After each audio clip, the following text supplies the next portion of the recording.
Technology, diversity, wine, the redwoods, and everything in between. Welcome to the Northern California Bay Area, and one show takes you inside the real estate that makes it all happen. This is By the Bay.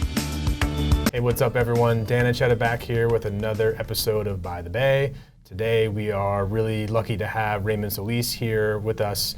And he is a realtor in San Francisco in the East Bay, covering kind of the greater Bay Area. And we've done a bunch of deals together, so I'm excited to have him here and to chat about his experience in local real estate and what's going on in the market today. So thanks for being here. And you made the trip up, right? Yes. How was the drive? They're expanding the highway. They've been doing that for a while. Like a while. Yeah. It's way wider than the last time I was here. What's funny is with pandemic, we didn't go anywhere. Yeah. So all of a sudden we're driving down the freeway, oh, I forgot that they were doing all this stuff. So anyway, so Petaluma's expanding. Right. It's coming up. Yeah. So you drove in from San Francisco. Yes. Because you live in the city. I live in the city. Yes. Okay. That's correct. And tell me about what's happening in the market in the city today. So, from my perspective, what's happening in San Francisco is actually. It's not just the city, but it's also ripple affecting the surrounding counties. As you know, I service San Mateo County, I service Alameda County, I service Marin County, and I service San Francisco County. So, but bulk of my business is done in San Francisco. What we're seeing right now is basically what we've been talking about when we had the economists talk to us, and I also keep tabs with Altos Research. And what I've been learning and seeing in the field myself is just interest rates going up. Stagnation is now following that interest rate hike, and then price cuts are following the stagnation.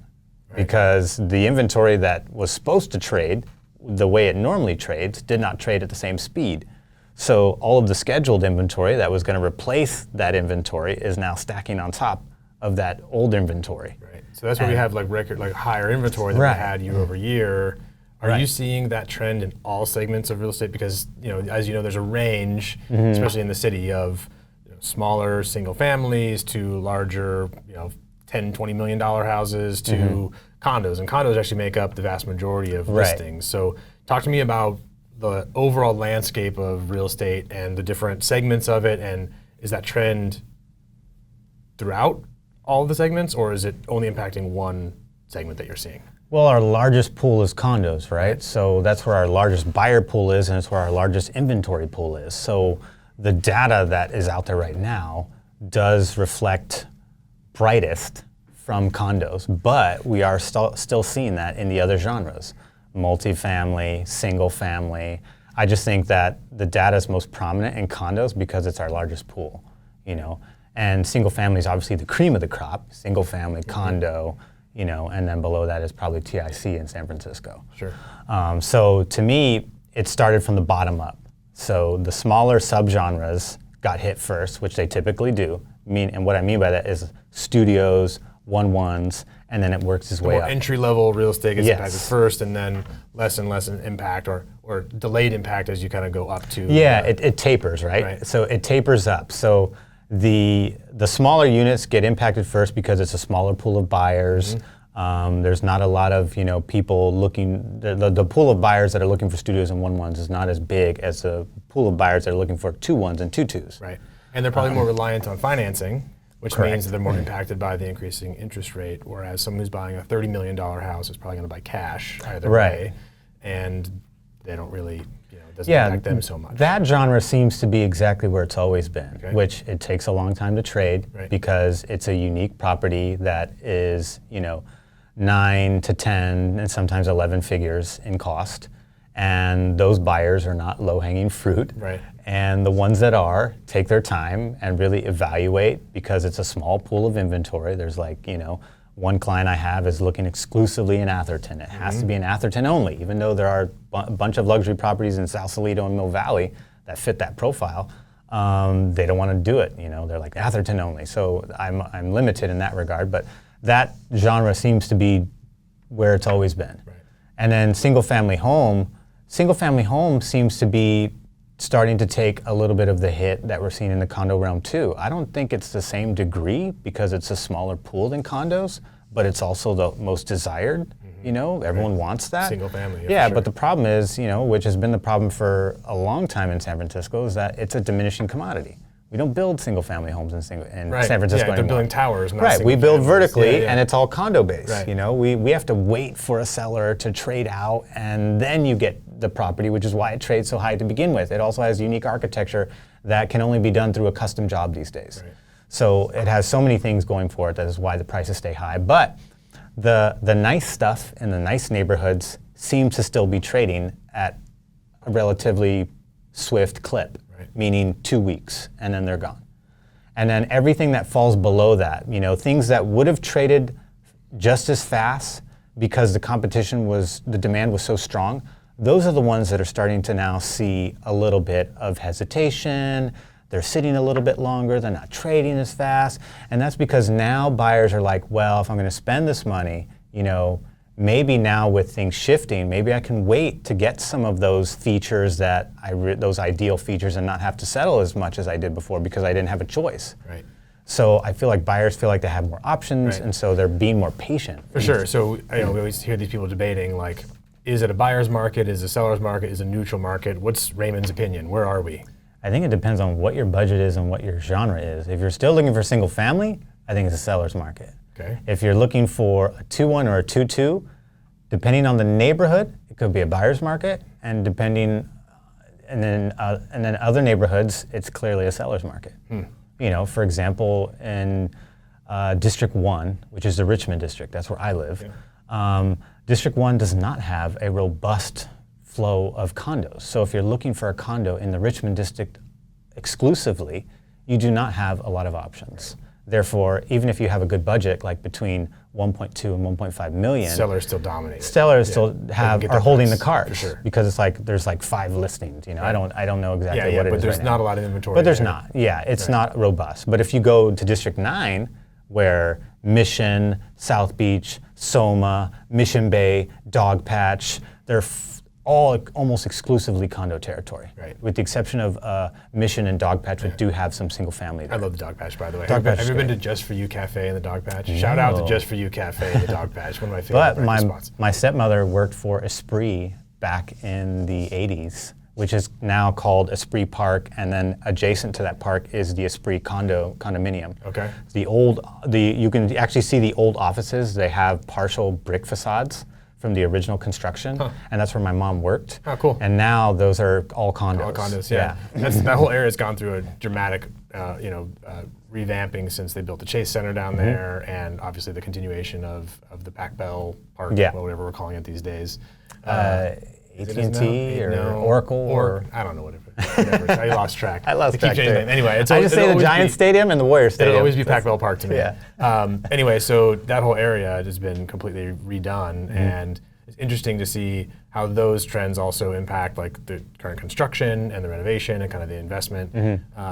So I read this article. I'm going to actually pull it up because it's kind of right on our thing here. But it's from let's see. It's from The Real Deal. Posted it, and it's talking about how home prices in San Francisco have dropped nearly 20% between April and July, according to Compass. So Compass is obviously a real estate brokerage, and they do a lot of analysis.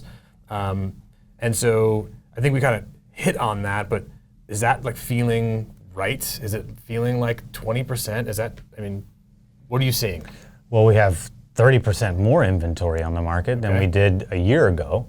And we know that it's, at this point in time, depending on, again, the sub-district and the district itself, that percentage is probably higher, more like 33, 35%. Okay. So to know, and then from what we're seeing, according to even other sources like Altos Research, they're saying it's like closer to a third of inventory that is on price cut.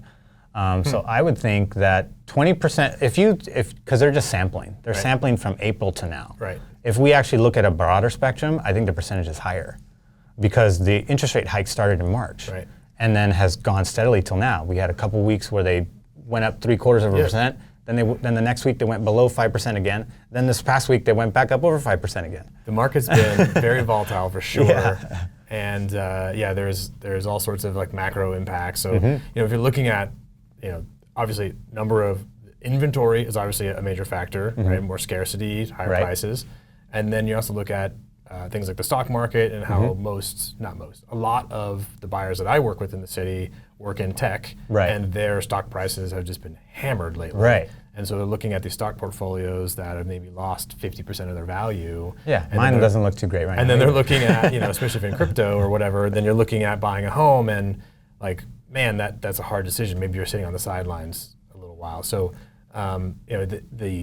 all of the different levers that are pulled between interest rates and inventory and then the kind of macroeconomic stuff, especially in a highly desirable area like San Francisco, month to month it can vary, right? The attitude can change pretty dramatically if Facebook stock goes back up to where it was, in January. Exactly, and if it does do that, then we'll get a surge. Right. Just like we did in 2020. You'll probably see more people selling out, like diversifying, going, hey, I don't want to ride the 50% down wave again. Yeah. Let's trade out of some Facebook stock and buy a house. Right, and I mean in 2020 we were in like an economic pause that induced a recession. Sure. And as a result, in San Francisco, there was a lot of stagnation and price cuts, and we were in a buyer's market for a large portion. I mean, at the peak of it that I was tracking, there was about 1,600 units on the market in the condo genre alone, and 42% of that inventory was on a price cut, nearly half. So all of the buyers that we worked with in that year were like, oh my God, I could only afford a 1.1 before, but with these price cuts and all the choices, I'm now in the 2.2 range. Right. So I want to get a 2.2 now while it's good. And they were opportunistic. Well now, they sure. did do well. We closed two of them closed in December, right at the end of, we got in contract in December, and then both of them closed in like early July. Right. And then mid-July on was that surge. Right. And that surge came in, and then boom, it just like went right back to where it was. Got it. And so something like that could happen. It just depends. This one's a little bit different because the government was paused everything and said no one can do any of your normal transactions or work or anything like that. So that was induced. Whereas this time, now we're backpedaling, which is ironic too, because the Fed's supposed to prevent inflation, not get us out of inflation once we're knee deep in it. Because that was the whole purpose of it, or the original purpose anyway. That was my understanding. Yeah. But one of the objectives is yes. to keep inflation at the target level by influencing monetary policy. Right. And now we have two back-to-back quarters of negative GDP growth. Which is technically the definition of a recession, right? But it's definitely not what I saw in 2020, although it seems to be trending in that direction, right? Whether it gets to that degree where there's a ton of inventory and nearly half the inventory gets on discount, remains to be seen, but it seems to be inching towards there. I think we're above 20% if you look at it from a broader perspective outside of April and July, because that's just 3 months. Right. You're not including, we're halfway through August. You're not including, March, when some of that stuff happened. I had a buyer that was biting her nails because we were in contract, and the day that the couple of days while in contract, while getting the contract to the lender, the interest rates went up, and all of a sudden she was outside of her budget and she couldn't afford the property, Amanda. And then after that, we found a lender that worked with that new construction development that said, no, I can get you a good deal. Here's our product line, blah blah blah blah blah.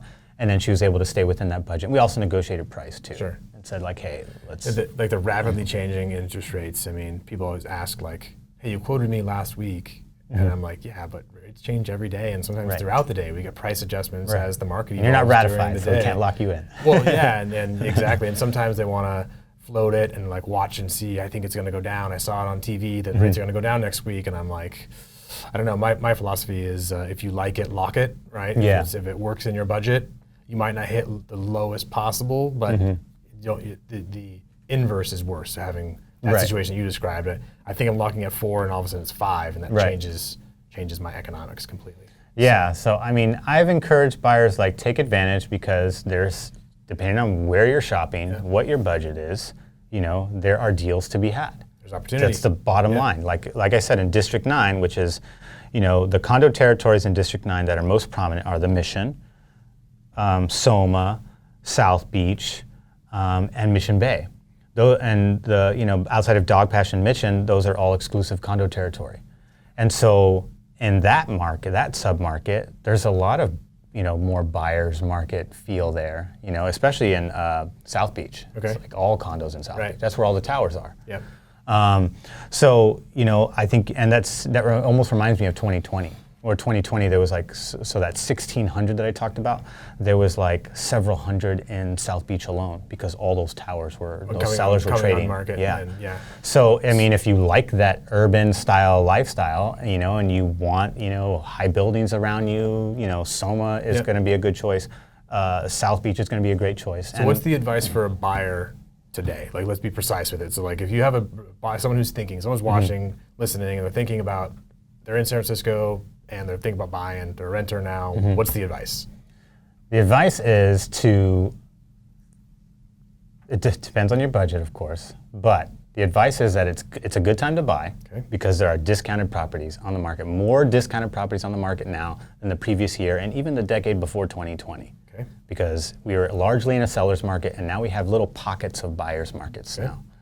And the longer the Fed plays this game, then the more we will get pushed into this direction, which means as a buyer, and there's no guarantee, the boat could stop at the end of this year, and then January, when things start to retrace back up, we can start to see everything kind of start to go back to what it was even when the train in 2020 ended, which I think is a real possibility. So I think it's like shop now, explore your budget now, and let's see what's out there because there are deals. And if you want a deal, this is a good window to get a deal. Right.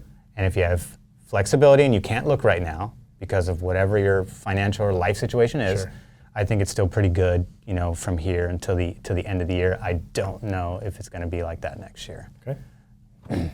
Good. It's still a good time. So that is good advice. So I want to pivot to go from kind of the overall economy and learn a bit more about you. So your background is in education. Yes. Right? So how does that, so just tell us about that, and then how does that impact how you educate and consult your buyers and sellers? So I was an early childhood educator for 15 years. Okay. So I worked with the foundational ages. So I worked with kids as young as 6 months. I worked with school age kids as old as 12. And I have a bit of a child psychology background that I implemented there. I also worked with special needs kids. So you need a copious amount of patience. You have to talk a lot.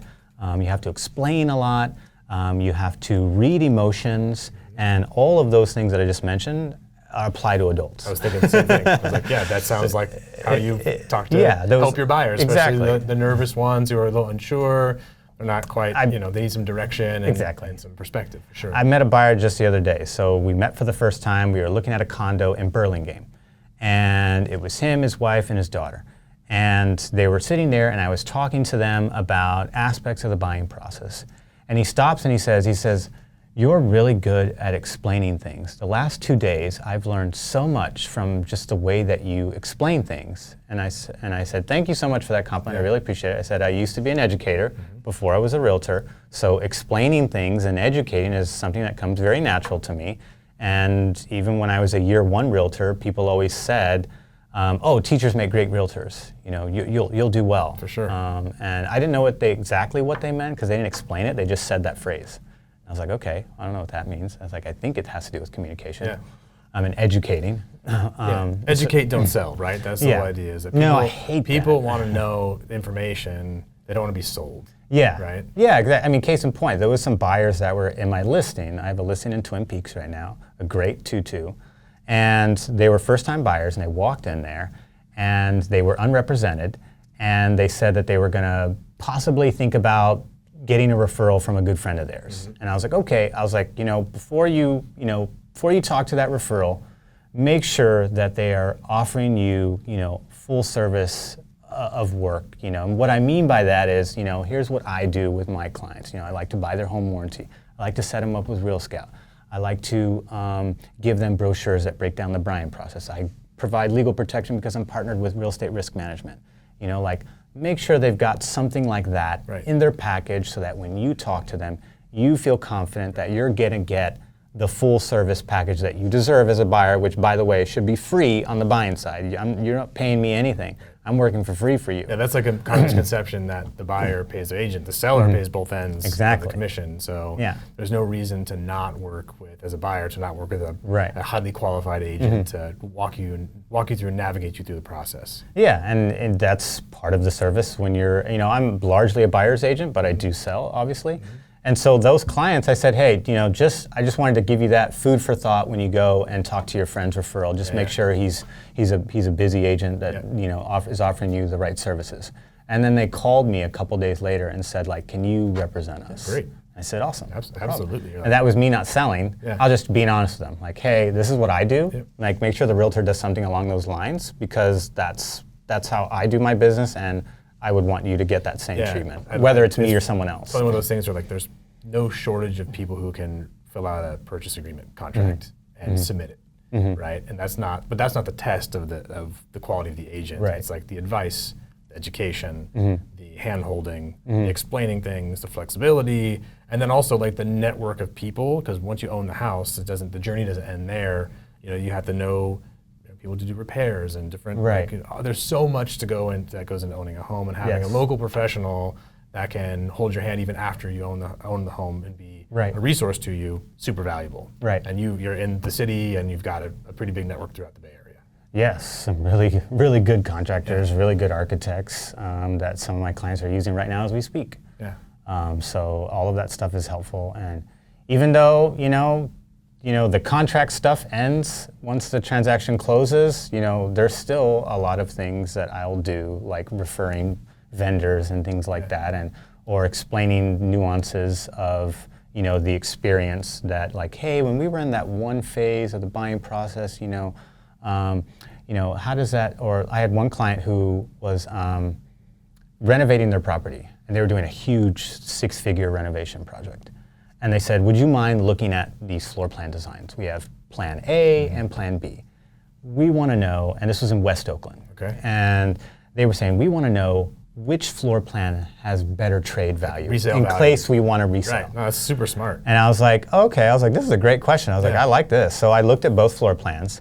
One floor plan, like one of the bedrooms was like in the front of the house, which typically you don't have a bedroom in the front of the house. It's usually your social space, and it was converted into like a dedicated room. The other room had it like a flex space, so it could be like a social room or an office or a den, so it had flexibility. And I was like, this option right here. I was like, the large portion of your buyer pool is going to see that flex space, especially if it's staged and all that kind of stuff. Yeah. They're going to see that as like, ooh, I have options. Yeah, totally. Versus if it's dedicated, now the buyer's limited. The buyer's like, oh, it's just a room. It's super walled, smart of those clients that like ask that question. It was very good. I was very happy, and that's a pretty savvy owner or they're doing the renovations for themselves, but they're also thinking long term about like which one would resell if we don't want to sell, but if we had to, if we were in a position to, like which one would be the better floor plan. Yeah. Also, like just like fixtures and amenities, just you don't want to be too specific. It should be yours because you're going to be the one who lives in it and enjoys it. Right. But if you're like super, super specific, it might limit future sale.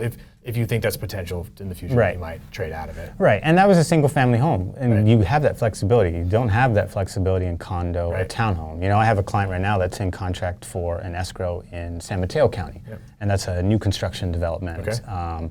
And it's all pre-planned stuff. So all of the plans, like they picked the one that they like that fit their lifestyle. It's very nice. It's very good. There's nothing wrong with that. That's not what I'm saying.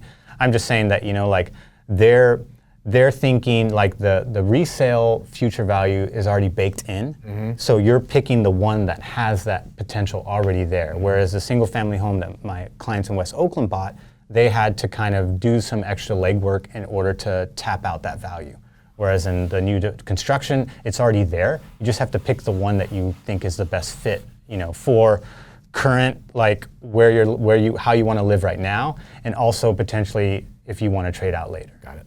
Because most buyers, they do think about resale. Resale value. Yeah, especially if you know going in that it's not your forever house. Very few of them don't think about that. Right. There's like a small percentage that I've run into that is like, this is forever. It's forever. We're never going to consider leaving. Exactly. And then they probably trade out of it in a couple of years. Yeah. And that's okay. Yeah. So, wrapping up, what's the best piece of advice in terms of real estate, financial management, whatever, like that overall life advice that you've heard that you want to share with the audience? I've always been told, because I like money, I'm a fan of money, I have some money, but I always tell people, like, if you're, especially as it relates to real estate, like I think because in the Bay Area, cost of living is really, really high. And I left teaching because I couldn't afford San Francisco if I remained a teacher. If I did, I'd have to have 4 or 5 roommates in order to make it work, which is not okay in my book. You know, I want to build a family and all that stuff. Right. And so in order to, you know, in my opinion, I think if you want to live whatever lifestyle that is, if it's with roommates or not, I think it's always important to, and my dad preaches this a lot to me, and this is why it comes from, this is why I want, this is the first thing that came to my head. Yeah. And my dad, for the record, is the Joe Montana of dads. That's how I describe him. Okay. That's a high bar right there. He raised, we're big Niner fans, by the way. You know that. Yeah. But that's what he raised me and my brothers, and he's always talked about, like, taking care of your finances, because if you take care of your finances, then your life is taken care of. Right. Because everything costs money, right? Whether you're flying, whether you're driving, whether you're owning a home, whether you're renting, buying groceries, taking trips to Tahoe, or flying across to see Paris. Sure. All of it requires money. Right. So if you take care and are really, really good and responsible with your finances, whether it's just taking the money you make, that's fine too.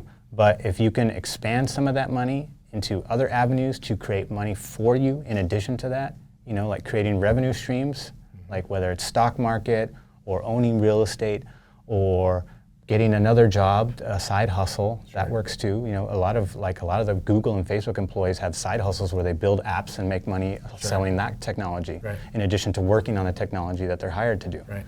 So, I mean, doing things like that, I think you're always going to be in a position to live the life you want to live. You know, like work smarter, not harder. That's what my dad's always told me. Work smarter, not harder. And as it relates to finances, don't beat yourself to death by working yourself to death. Stay up to date with Bay Area real estate. Hit subscribe now if you haven't already. Did you enjoy this episode? We love reviews in the Apple Podcasts app. We'll read yours on the show. This is By the Bay.